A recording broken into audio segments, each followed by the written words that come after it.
Baik, terima kasih Pak Kiai. Silakan ada yang mau bertanya, kita minta 2 orang dulu dari teman-teman pelawak dulu. Ya, nampaknya muka lagi banyak masalah. Silakan. Yang mau bertanya? Adek. Adek Jigo. Bismillahirrahmanirrahim. Assalamualaikum warahmatullahi wabarakatuh. Terima kasih Ustadz. Kebetulan saya pribadi juga sebagai komedian Ustadz. Dan mewakili teman-teman semua, kakak-kakak, abang-abang semua. Kita di panggung itu selalu menghibur. Namun ketika momen ada sesuatu yang harus kita keluarkan, kadang menjatuhkan orang. Mulai dari fisik, mencela dan lain-lain. Yang saya mau tanyakan, apakah dengan niat kita menghibur menjadi catatan, apakah menjadi catatan dosa untuk kita? Terima kasih Ustaz. Ada seorang ulama dipanggil Imam Abu Hatim, tapi kemudian di ujung namanya itu ditambahkan kata Al-Asam. Asam diambil dari kata summum, bukmun, umyun. Umyun buta, bukmun bisu, summun tuli, peka. Jadi Abu Hatim Al-Asam artinya Abu Hatim peka, tuli. Secara bahasa itu menjatuhkan orang. Siapa itu? Itu Abu Hatim peka, Abu Hatim tuli. Karena ada beberapa orang, ada Abu Hatim, yang ini Abu Hatim peka, tuli. Tapi kenapa nama itu tetap tersemat di belakang namanya? Dan tidak ada ulama yang melarang menggunakan peka itu di belakang namanya. Karena dia tidak merasa dijatuhkan dengan itu. Lalu kemudian itu pula tidak menjatuhkan dia di depan orang banyak. Apa sebab kronologis dia dipanggil Al-Asam? Dia seorang ulama. Suatu ketika dia sedang duduk, datang seorang anak gadis bertanya fatwa kepada dia. Saat anak gadis itu bertanya fatwa tentang hukum halal haram suatu masalah, mungkin karena wallahu alam bisawab atau saking groginya atau kentut anak gadis itu di depan dia. Dia ingin menjaga marwah, harkat, martabat anak gadis ini supaya jangan sampai merasa malu, maka dia diam, pura-pura nggak dengar. Akhirnya anak gadis itu nggak jadi malu, pulang dan dia cerita ke orang lain. Aku tadi mengalami begini dan aku kentut di depan Imam Abu Hatim. Terus apa komen dia? Ternyata Abu Hatim itu peka. Dipanggil orang Abu Hatim Al-Asam, peka. Sampai akhirnya setelah anak gadis itu meninggal, Imam Abu Hatim Al-Asam panjang umurnya, meninggal anak gadis itu, barulah Abu Hatim mengatakan, aku sebetulnya nggak peka, hanya ingin menjaga kehormatan dirinya. Jadi kisah Abu Hatim Al-Asam dapat kita pahami 2 makna. Satu sisi ada saatnya kita menjaga kehormatan orang sampai mati dia. Tapi ada satu sisi kalimat yang nampaknya menjatuhkan sebenarnya tidak menjatuhkan selama kita masih saling paham, saling memahami, saling mengerti. Ada kata-kata yang mungkin kita gunakan tapi menjatuhkan dia. Padahal sepertinya pujian. Tapi ada kata-kata yang sepertinya. Jadi kalau sudah saling memahami, orang pun mengerti, maka dia tidak menjadi suatu celaan. Ya ayyuhalladzina amanu, hai orang beriman, ijtanibu katsiran minadh-dhann, jauhilah prasangka buruk, inna ba'dadh-dhanni itsmun, wala tajassasu, jangan mencari-cari kesalahan orang, wala yaghtab ba'dukum ba'dha, jangan ribah membicarakan aib orang lain, la talmizu bil alqab, janganlah kamu menggunakan gelaran-gelaran yang jelek. Bukankah tuli itu gelaran yang jelek? Iya. Tapi saat itu digunakannya bukan untuk menjatuhkan dan mereka saling memahami tentang hal itu. Wallahu a'lam bishawab. Baik Ustaz, satu pertanyaan seputar dunia entertain. Ketika orang memerankan misalnya, mohon maaf lahir batin, main film seks, selama film itu diputar terus, sementara orangnya udah hijrah, dan saat ini film itu diputar, itu jariahnya seperti apa tuh Ustaz? Nah, ini mohon maaf lahir batin Ustaz. Hah? Nonton sama bini gue berdua.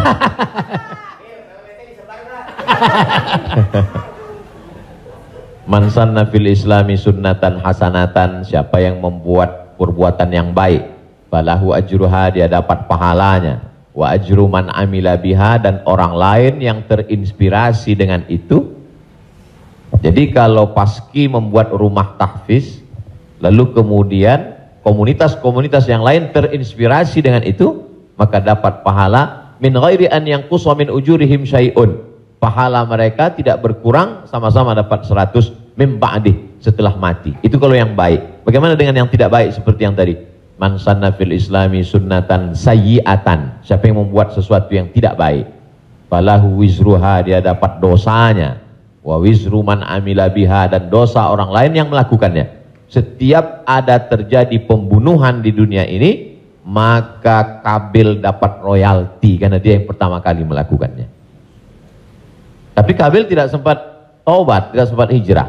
Jadi kalau ada yang sempat melakukan perbuatan jelek, dosa, saat dia taubat, dia buat konferensi pers. Saya sudah taubat, sudah mu'allaf kalau dia tidak Islam. Kalau dia sudah masuk Islam, saya sudah hijrah. Maka saya meminta kepada seluruh jamaah yang ada di dunia ini, yang masih menyimpan gambar, foto, video saya, tolonglah kalian delete, dan saya minta ampun kepada Allah Subhanahu wa taala. Lebih daripada itu sudah di luar kuasa dia. La yukallifullahu nafsan illa wus'aha. Allah tidak membebani orang lebih daripada usahanya. Ada seorang hamba berpesan di zaman Nabi SAW, nanti kalau aku mati, maka bakarlah jasadku, lalu campakkan debunya ke laut. Kenapa? Karena aku takut bertemu dengan Allah Subhanahu wa taala atas segala dosa-dosaku. Disampaikan kepada Allah Subhanahu wa taala. Kata Allah, aku ampuni hambaku itu karena masih ada rasa takut dalam hatinya. Makanya khotib naik ke atas mimbar, pesannya ittaqullah, takutlah kepada Allah. Kenapa kurban Habil diterima, kurban Kabil tidak diterima? La imbasatta ilayya yadaka litaqtulani, andai kau ambil batu besar untuk kau timpakan ke atas kepalaku, kata Habil, ma ana bibasiti yadiya ilaika liaqtulak, aku tidak akan membalas untuk membunuh wahai saudaraku. Kenapa? Inni akhafullah, aku takut kepada Allah Subhanahu wa taala. Saya yakin Mas, Abang yang berprofesi dalam dunia keartisan ini, apa yang membuat hijrah ini? Masih ada rasa takut di dalam hati. Rasa takut inilah yang kita pupuk bersama. Ada takut 5%, 5% kita jadikan menjadi sebuah komunitas, lalu kemudian kita jadikan sebuah amal nyata dalam kehidupan, disupport oleh Pak Prof dengan keluarga besar almarhumah, diberikan kesempatan untuk menuntut ilmu di Fakultas Hukum, di penyiaran Islam, maka dia menjadi gerakan yang luar biasa. Wallahu a'lam. Terima kasih. Selanjutnya ada adik Ginanjar Sukmana. Setelah itu Bang Atet Jakaria. Terima kasih Bang Tola, Tobek Lala. Ustadz, tadi Ustadz cerita bahwa Rasulullah juga bergurau, tapi gurauannya itu tidak pernah berdusta, dan itu yang tidak boleh, kata Rasulullah. Sementara teman-teman pelawak, sadar atau tidak sadar, lawakannya itu banyak berdustanya juga Ustaz. Cari-cari, mengada-ada kan, karena memang tujuannya untuk membuat orang tertawa. Tapi kalau saya kan, maaf, saya bukan pelawak, saya peragawan Ustaz. Jadi peragawan pakaian anak-anak. Jadi saya dengar dusta kan gitu ya. Contohnya kayak tadi gitu. Atau Bopak umpamanya dia mengatakan dirinya ganteng, dia cerita bahwa banyak cewek yang suka sama dia, itu kan berdusta Ustaz. Iya kan? Fitnah kan? Kita Willy. Enggak, tapi kalau soal ketampak. Jadi mohon dijelaskan kembali oleh Ustadz Abdul Somad batasan bagaimana di dalam melawak yang tidak boleh berdusta, sehingga kalau memang ternyata pelawak tidak boleh berdusta dalam melawakannya, mungkin saya sedang pikir-pikir dulu untuk melanjutkan profesi gini Ustaz. Saya takut masuk neraka. Terima kasih Ustaz Abdul Somad. Assalamualaikum warahmatullahi wabarakatuh. Ada saatnya kita berilustrasi, menceritakan suatu kisah.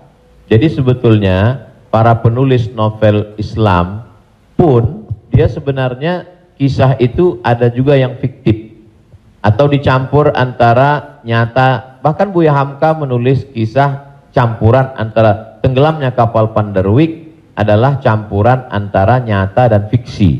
Apakah ketika orang bercerita tentang fiksi itu dia berdusta? Tidak.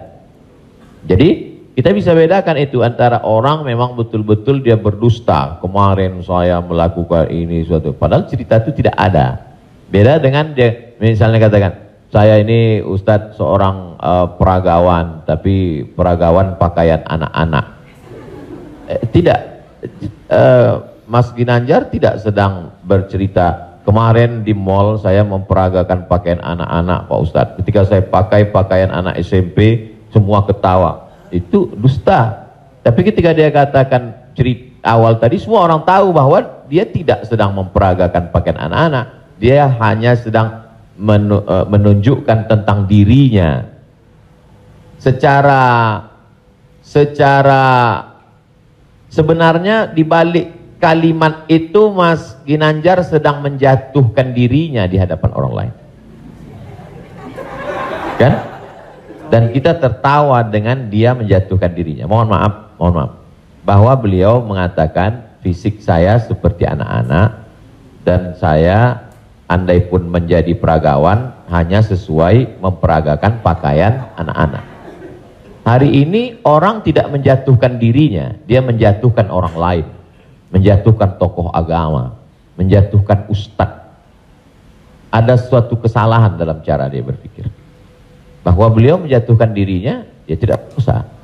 Karena dia sedang, tapi dia tidak sedang berbohong. Dia hanya sedang bercerita. Insya Allah penjelasan saya itu bisa dipahami. Yang tidak bisa itu adalah ketika orang seolah-olah dia bercerita, dia kemarin saya menjadi sebuah cerita seakan-akan orang mengatakan dia nyata, padahal sebetulnya hanya bohong belaka supaya orang tertawa. Itu yang dilarang oleh Nabi Muhammad SAW. Wallahu a'lam. Baik, Assalamualaikum warahmatullahi wabarakatuh. Nama saya Ted Zakaria Ustadz. Saya pernah ketemu Ustadz di airport waktu itu mau berangkat umroh. Yang saya ingin mohon penjelasan dari Ustadz. Sekarang ini banyak pelawak-pelawak yang ikut ceramah juga. Pelawak sekarang ini dibutuhkan di mana-mana buat ikut ceramah. Padahal kalau kita lihat pelawak itu kemampuannya sangat minim, bahkan sudah menjual dengan harga yang mahal. Mohon penjelasannya Pak Ustadz, di mana bolehkah seorang pelawak itu melucu atau melawak di dalam satu ceramah? Nah, kita lihat yang namanya pelawak ini sekarang menjadi daya tarik sebelum ustadznya yang asli itu datang. Saya sendiri umpamanya berapa kali ngikut raja dangdut kemana, saya jadi bemper biasa di depan, tapi saya mengingat bahwa ilmu saya belum sampai ke situ, tapi saya memaksakan diri untuk menarik.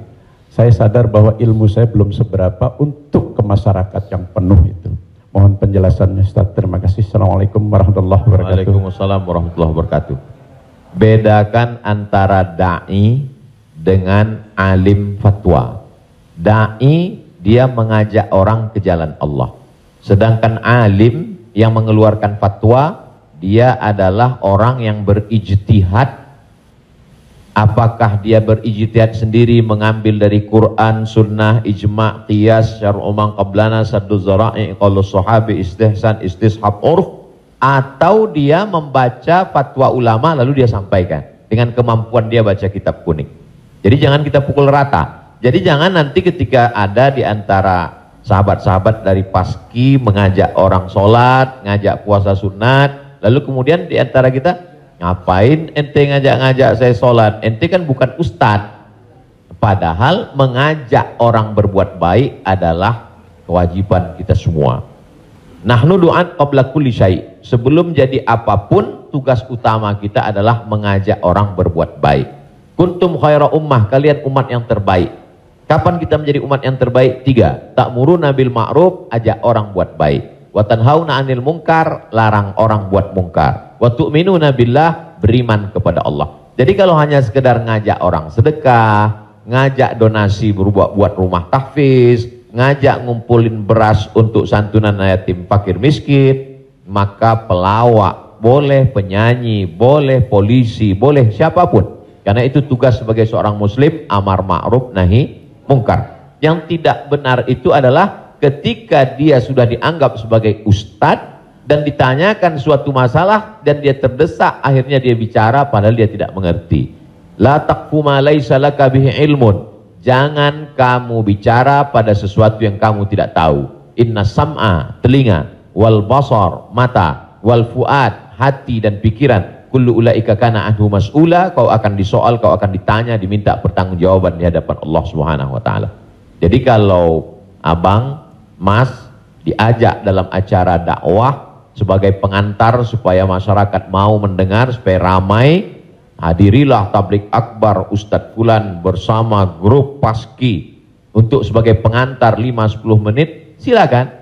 Tapi setelah itu nanti Ustadz bicara, pas tanya jawabnya serahkan ke Ustadz. Nah, jadi selama tetap kita menjaga. Jadi kalau diibaratkan rumah makan di airport, ini penyanyi, artis, Ustadz itu sama seperti yang memanggil penumpang supaya mau masuk ke rumah makan. Bapak Ibu saudara sekalian yang mau perjalanan, silakan mampir ke tempat kami, silakan mampir ke rumah makan kami. Ini yang ngajak. Nanti setelah orang mampir masuk ke dalam, baru dia ketemu spesialisnya. Yang mau makan soto di sana, yang mau soto Medan di sana, yang mau soto Betawi di sana, yang mau bakso di sana. Begitu lebih kurang. Karena masyarakat kita belum sampai pada level ngaji. Masyarakat kita ini 3 level.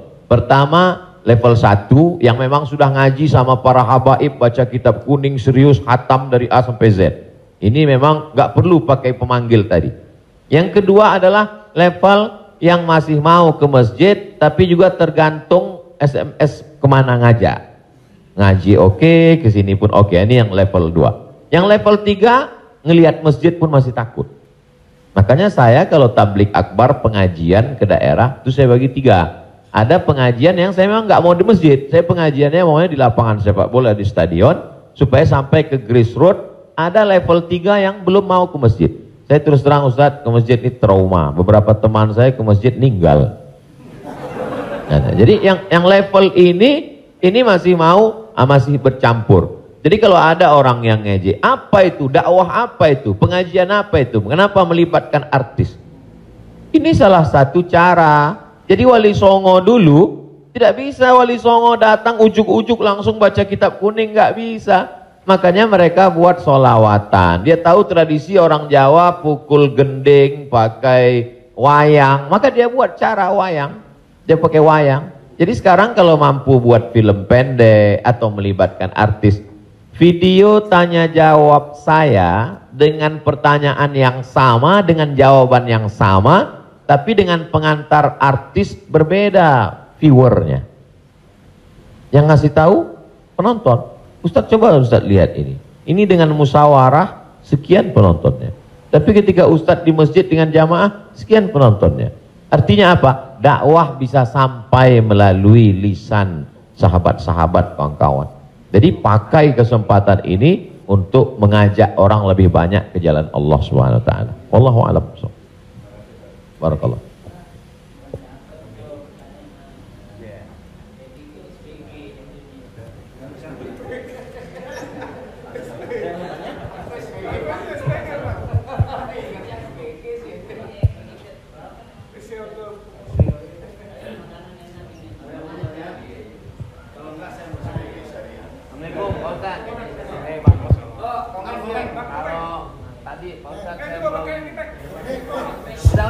Udah Pak. Apaan? Mesti pakai. Saya belum ya, saya belum paham yang tadi Pak Ustadz bilang apa wasaah apa wasi. Oh, lo jangan nyampur. Agama lo beda lo. Wasaah apa? Ambil bercanda apa tadi gitu. Pak Ustadz lupa ya, nanti saya jelasin lagi. Apa tadi? Wasaah kalau nggak salah. Nggak tahu, Ujang adanya kali. Ya Pak Ustadz. Ya itu. Wasilah. Bukan. Wasa'ah apa wasi'ah? Contoh baik, contoh buruk. Wassalam habis dong. Hah? Sa'ah wa sa'ah. Nah, itu Pak Ustadz. Sa'ah. Jadi ketika itu ucapan hadis Nabi. Ada seorang sahabat, dia datang menemui Nabi. Kenapa ketika kami duduk bersamamu ya Rasulullah di dalam Masjid Nabawi, di majelis ilmu, kami merasa dekat dengan Allah. Kami merasa takut kepada Allah. Tapi ketika kami pulang ke rumah, ketemu dengan anak istri bersenda gurau, kok rasanya beda. Lalu apa kata Nabi? Sa'ah wa sa'ah. Hidup ini ada masanya serius, ada masanya bercanda, ada masanya begini. Lau kuntum kama kuntum la safahatkumul malaikah. Seandainya kamu seperti itu terus, seperti saat berada denganku di hadapanku di masjid, tidak berubah-berubah, turun malaikat bersalaman dengan kamu, kata Nabi SAW. Jadi sahabat itu pun mengalami seperti yang kita alami dan kekhawatiran seperti kekhawatiran kita.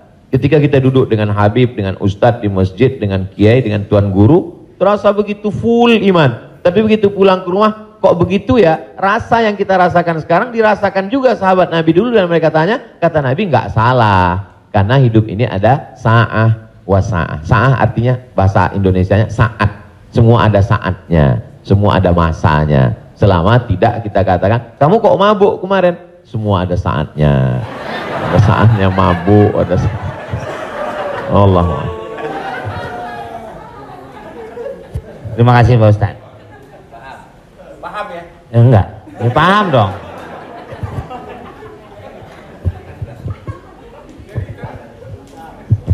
Mungkin dari sini ada. Tapi satu lagi pertanyaan, saya mau nanya. Pak Ustadz, ini masalah saya pribadi. Jadi saya ya ada masukan juga ketika hukum riba. Mobil itu ya, ini umum ya kan. Jadi mobil kita jual, kemudian kita coba berusaha cash. Saya untuk menghilangi kredit. Nah, saya mau tanya, ini juga amanat dari keluarga saya. Dipastikan lagi. Boleh nggak, Kiai, kita kredit mobil? Padahal padahal ini menjadi hal penting bagi saya untuk mobilisasi kemana gitu. Saya punya anak kan baru kelar UIN. Jadi ini saya lagi diceramai gitu. Papa sudah lah Pak, jual Pak. Kita nggak usah dibeli, lillahi ta'ala aja. Ya saya bilang ini lillahi ta'ala agak-agak susah nak, saya bilang gitu. Tapi ini real, saya jual, saya mencoba untuk beli cash, nungguin cash lama. Jadi jangan suka buka aib orang, Mbak.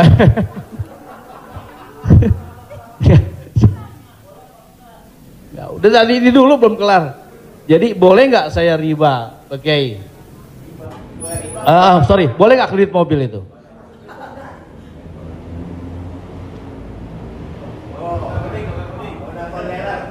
Alhamdulillah CRV jadi baru gue. Buka Google, ada tulisan saya di situ. Nanti Bapak, Ibu, Abang, Mas share ke teman-teman. Buka Google, tulis di situ Somad Morocco, SOMADMOROCCO, Somad Morocco, SOMADMOROCCO, Somad Morocco, spasi kredit, sudah, enter. Somad Morocco spasi kredit, tulisan yang paling atas kredit, ada tanda tanya, Aska. Di situ jawaban. Saya sudah tulis tentang masalah kredit ini.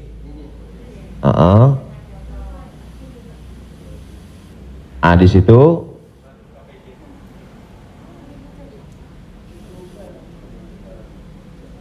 Nah, bisa dibaca.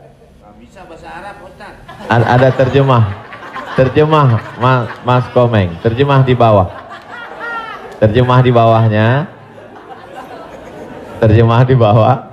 Majma' Al-Fiqih Islami membolehkan jual beli dengan tempo. Dah? Membolehkan jual beli dengan tempo, jangka waktu, garis miring kredit pada konferensi ke-6 yang dilaksanakan di Jeddah pada tahun 1990 dalam keputusan tersebut.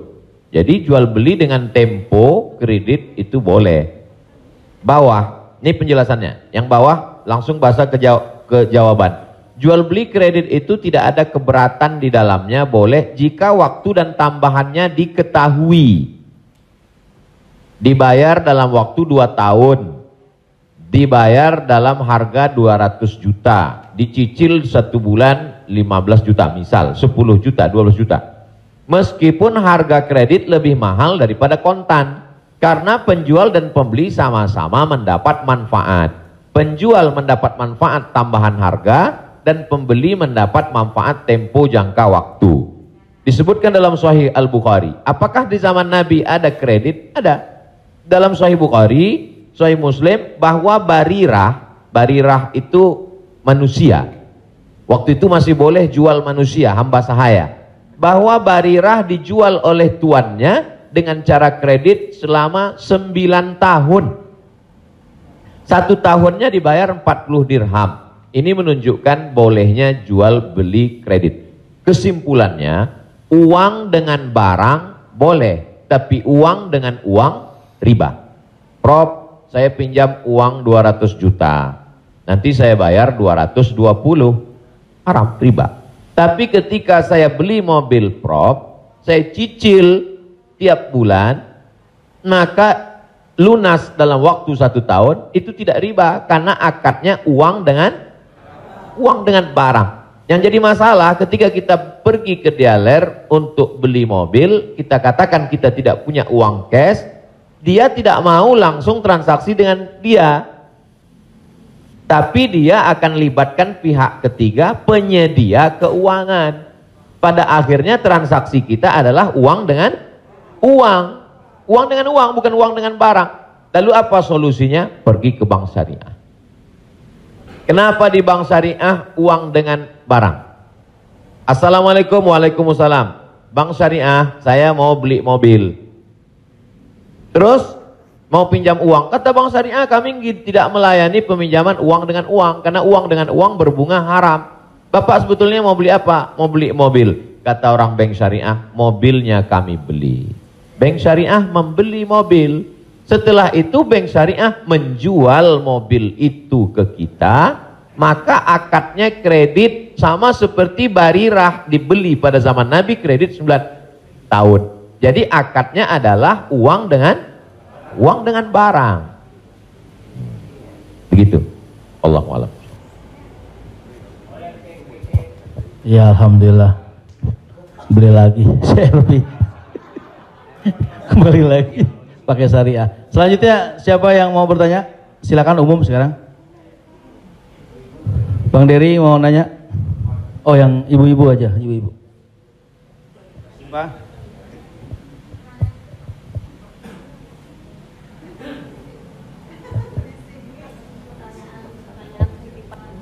Jadi Ustadz, mohon maaf Ustadz, tadi di garis bawahin lagi. Jadi artinya leasingnya yang nggak boleh ya Ustadz. Misalnya kita beli kepada dealer mobil, kita bercicil kepada yang punya dealernya boleh. Tapi kalau kita minta dari kayak sekarang banyak perusahaan-perusahaan leasing, itu yang tidak boleh. Maksudnya itu Ustadz.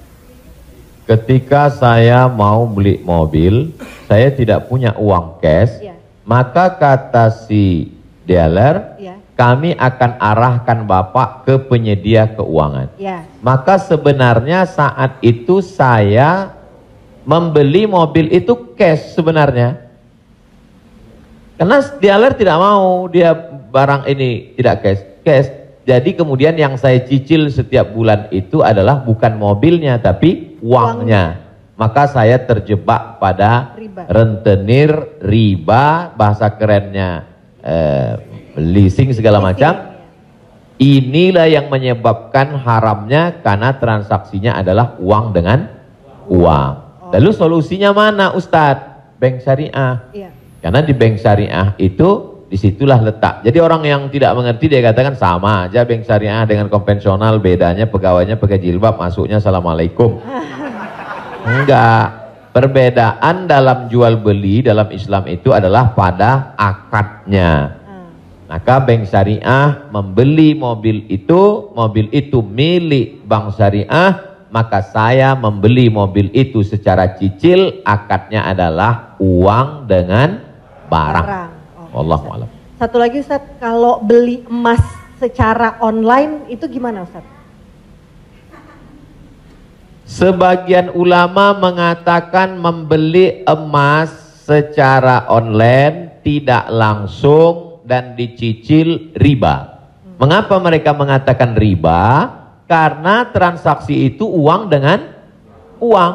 Oh, ini enggak uang dengan uang Ustadz. Ini Ustadz uang rupiah. Lalu kemudian yang jual ini kan emas. Di zaman Nabi enggak ada uang kertas.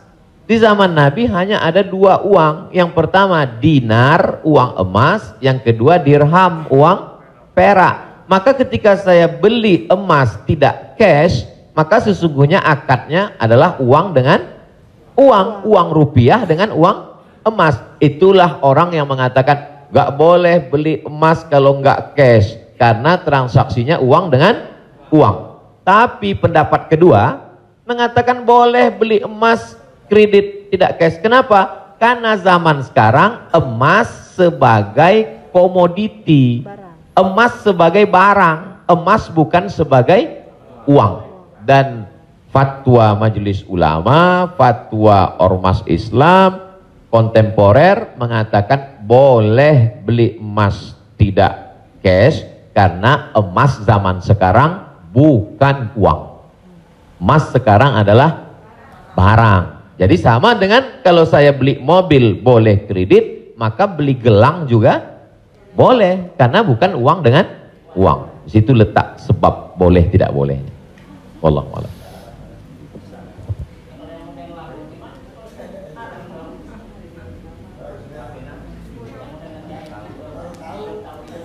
Yang sudah banyak-banyak taubat nasuha, sholat sunat, istighfar.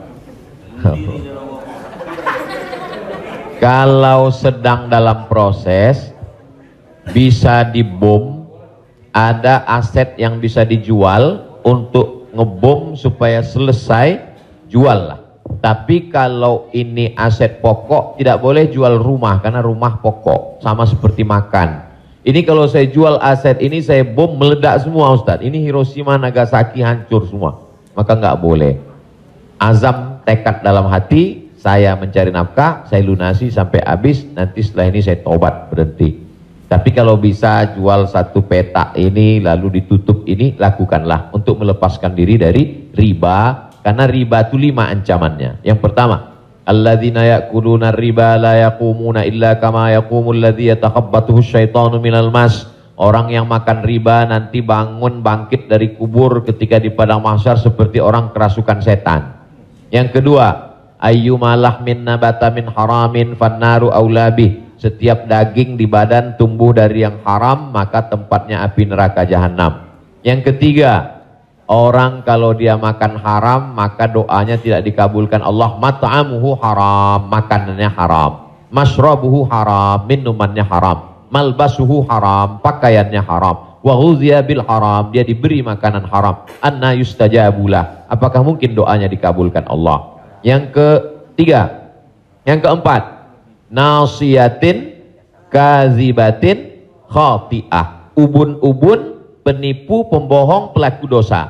Padahal yang berdosa itu tangan, yang berdosa itu mulut. Kenapa dikatakan ubun-ubun? Karena ternyata ada otak bagian depan yang selalu kita usap ketika sedang wudu.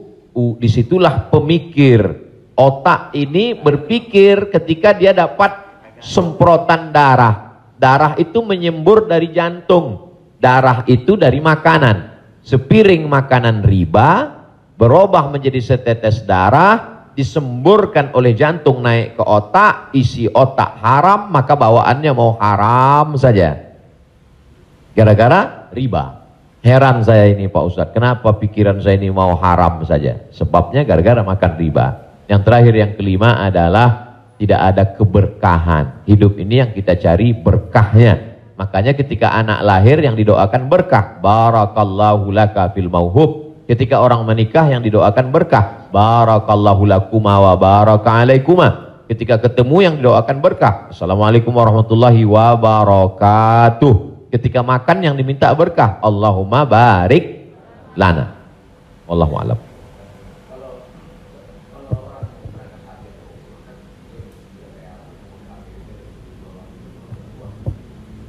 Transaksi uang dengan uang boleh dengan syarat yadan biadin, langsung cash. Maka ketika sampai di Makkah, saya keluarkan uang rupiah, saya katakan saya mau beli rial, langsung cash, boleh. Begitu juga membeli dolar. Saya sampai ke Maroko, saya beli dirham. Maka pemerintah Saudi Arabia tidak akan bisa mengizinkan buka money changer, uang, pertukaran uang ini kalau tidak ada fatwa dari ulama. Mereka amat sangat ketat. Jadi boleh tukar ini selama dia langsung dan cash di tempat itu, langsung jadi. Wallahu a'lam. Ustaz, Assalamualaikum. Ustaz, saya mau nanya Ustaz, berkaitan dengan kredit tadi, ada juga selain kredit namanya gadai Ustaz. Gadai. Tahu gadai Ustaz ya? Kalau nggak tahu saya jelasin. Biasanya zaman sekarang gini nih Ustaz. Orang punya kendaraan, kemudian karena nggak punya uang digadaikan mobilnya misalnya Ustaz, sama orang itu. Itu termasuk itu riba atau gimana? Kalau gadai seperti itu. Imam yang paling tua di antara imam yang 4 itu namanya Imam Hanafi. Meninggal tahun 150 Hijrah. Suatu ketika dia berdiri di depan rumah orang. Ada panas terik, dia berdiri di depan rumah orang. Padahal di depan rumah itu ada atapnya dan ada pohon kayu. Lalu orang bertanya kepada Imam Hanafi, Imam Hanafi, kenapa kamu tidak mau berlindung di bawah atap yang punya rumah itu? Dan kenapa kamu tidak mau berlindung di bawah pohon kayu? Kan lebih baik berlindung daripada kena panas. Apa kata dia? Saya meminjamkan uang pada orang ini dengan sistem gadai, maka saya tidak mau mengambil keuntungan dari dia. Ayyuma lahmin kullu qardin jarra naf'an fahuwa riba. Setiap gadai pinjaman kalau kita ambil manfaat maka itu berarti riba. Tidak mau bernaung di bawah atap rumahnya karena itu dianggap sebagai manfaat. Jadi manfaat tidak hanya sebagai uang tapi juga manfaat sampai sekecil itu dia menjaga dirinya. Jadi gadai dalam Islam hukumnya boleh, tapi jangan ambil manfaat dari gadai. Yang terjadi sekarang adalah orang mengambil manfaat dari gadai. Saya punya uang, lalu kemudian ada orang mau pinjam uang, saya tidak percaya dengan dia. Ustadz pinjam uang 100 juta, saya nggak percaya. Kalau Ustadz nggak percaya, ini sawah saya 1 hektar. Ketika dia kasih sawahnya ke saya, maka sawah itu cukup sebagai jaminan. Tapi yang dilakukan orang sekarang adalah sawah itu dia tanam padi, dia ambil hasilnya. Hasilnya itu riba. Maka sekarang orang kaya makin kaya, yang miskin makin miskin. Bagaimana dia mau bisa menebus uangnya, orang sawah dia dipakai terus dan uangnya diambil. Maka yang punya uang makin kaya, yang minjam makin miskin. Padahal dalam Islam mestinya cukup suratnya saja dipegang. Kamu kalau mau garap sawah ini garaplah, nanti bayar hutangmu. Itu akhlak dalam Islam. Akhlak itulah yang dihilangkan oleh riba. Riba ini sangat kejam. Allahu a'lam.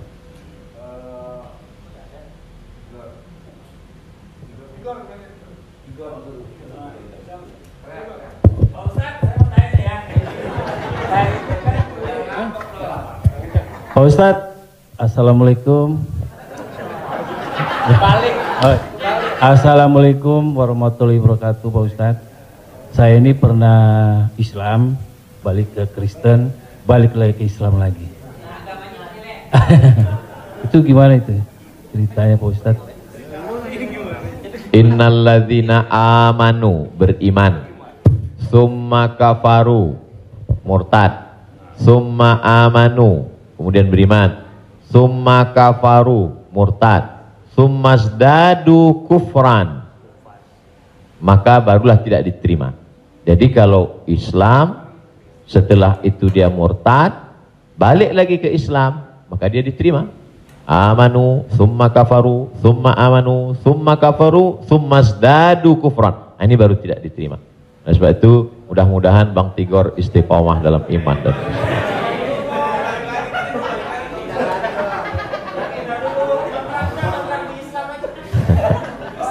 Agama lu kayak angkos bolak-balik.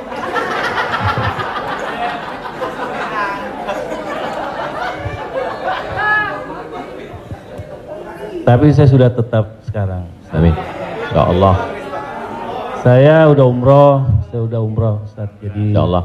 Jadi balik Bang, ke jalan yang benar. Insya Allah. Jadi Bang Taufik, kajian paski mungkin kerjasama dengan musyawarah supaya terus, atau kalau tidak ingin satu majelis, ustadznya nanti setelah di sana pagi misalnya, sore di paski. Kemudian ngaji ini, kalau sekedar ngaji kita nggak ada tantangan, mesti ada sosialnya. Misalnya ngumpulin beras. Jadi saya sendiri tidak hanya sekedar ngaji, saya khususkan hari Jumat kedua setiap bulan, saya di Pekanbaru, hari Jumat khutbah Jumat, habis itu bagi beras ke masyarakat pelosok yang sulit. Lalu siapa yang menjadi relawannya? Yaitu relawan-relawan biker subuhan, mantan petato, kemudian hijrah, pemuda hijrah. Karena kalau cuma ngaji, orang tidak ada tantangannya.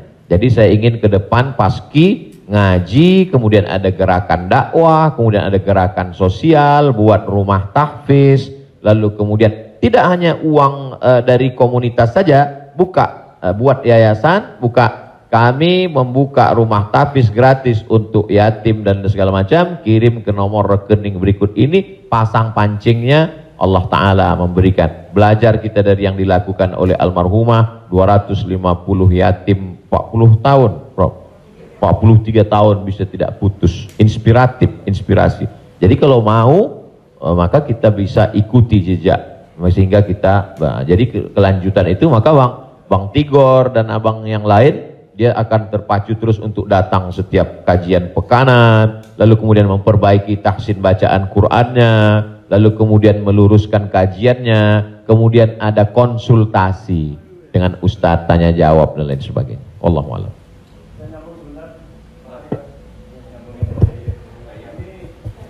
Apakah ada warisan? Karena kalau kita dengar dalam satu, kalau kita melayat, sering orang bilang kalau almarhum atau almarhumah punya utang piutang berhubungan dengan keluarga, sedangkan kita nggak tahu bahwa itu adalah riba, apakah termasuk warisan itu dosanya? Terima kasih. Tidak boleh harta warisan dibagi sebelum dilakukan dua hal.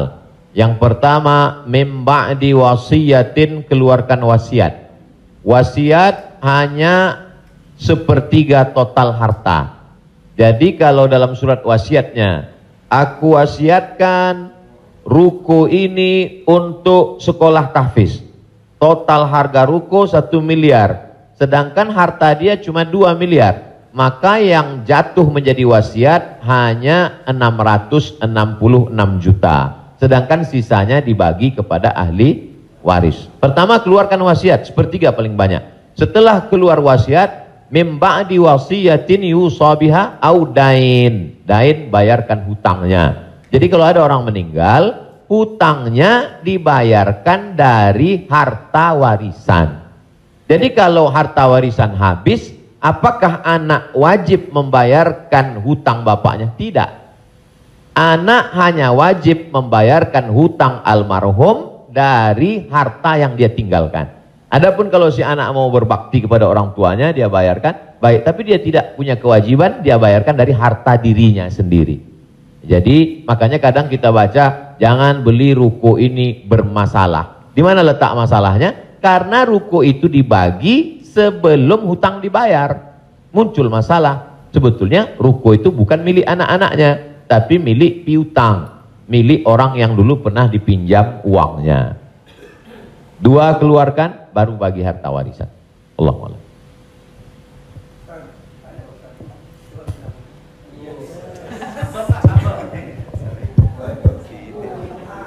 Terima kasih Pak Ustadz. Saya mau tanya tentang peminjaman uang. Saya misalnya meminjamkan uang kepada seseorang, tapi dia nggak mau ganti.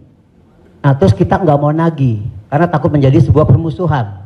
Kan ada peribahasa memberikan pinjaman hutang itu sama juga menanamkan musuh.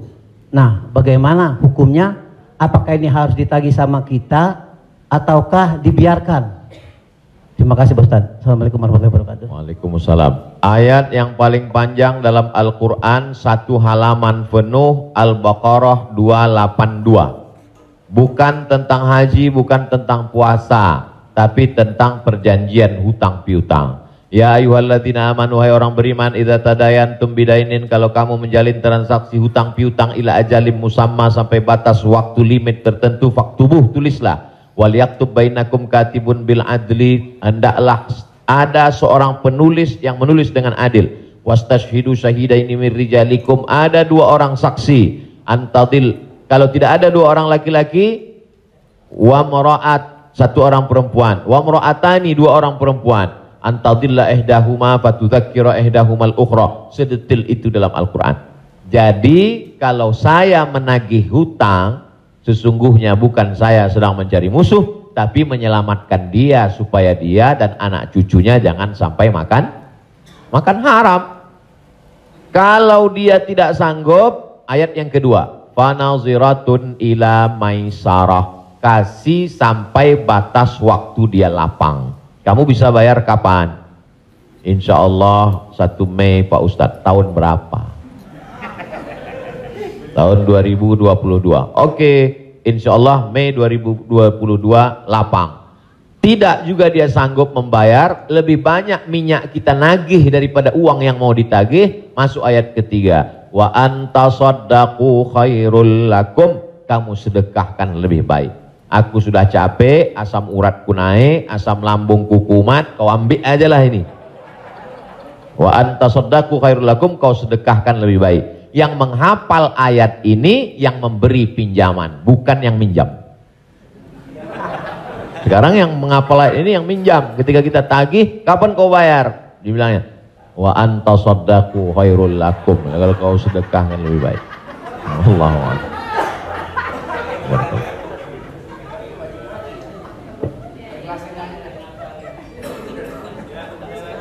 Ada yang nanya lagi? Ada yang nanya lagi ya? Di luar utang piutang. Saya mau tanya ini Pak Ustadz, kan kalau ada teman yang ulang tahun, kita suka bilang selamat ulang tahun, kita doakan semoga panjang umur. Sementara yang namanya ajal tidak bisa meleset 1 detik, tidak boleh kurang dari 1 detik, tidak boleh lebih dari 1 detik. Lalu bagaimana kita percuma kita berdoa seperti itu dong Ustadz? Iya kan? Ya itu, enggak ya? Terima kasih Ustadz. Man ahabba ayyubsatalahu fi rizqihi, siapa yang mau dilapangkan rezekinya, wa yunsa'alahu fi atharihi, mau dipanjangkan umurnya, falyasil rahimahu, hendaklah dia menyambung tali silaturahim. Katanya dengan silaturahim umur bertambah. Padahal dalam ayat Quran, idza jaa ajaluhum, kalau ajal sudah sampai, la yastakhiruna sa'atan, tak bisa ditunda walau sesaat, wa la yastaqdimun, tidak bisa dimajukan walau saat. Apakah kontradiktif antara ayat dengan hadis dengan doa dari Mas Dery bahwa umur bisa bertambah? Tidak kontradiktif.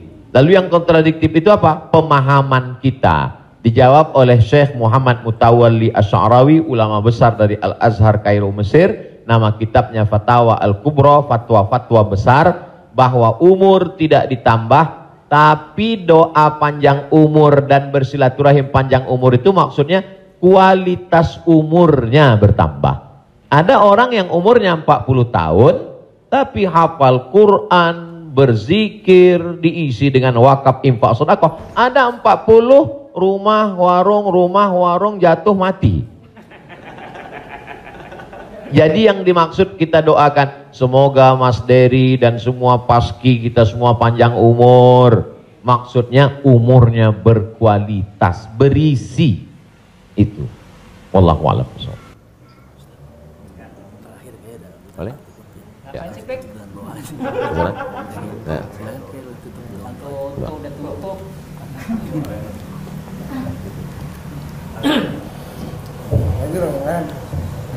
Nah.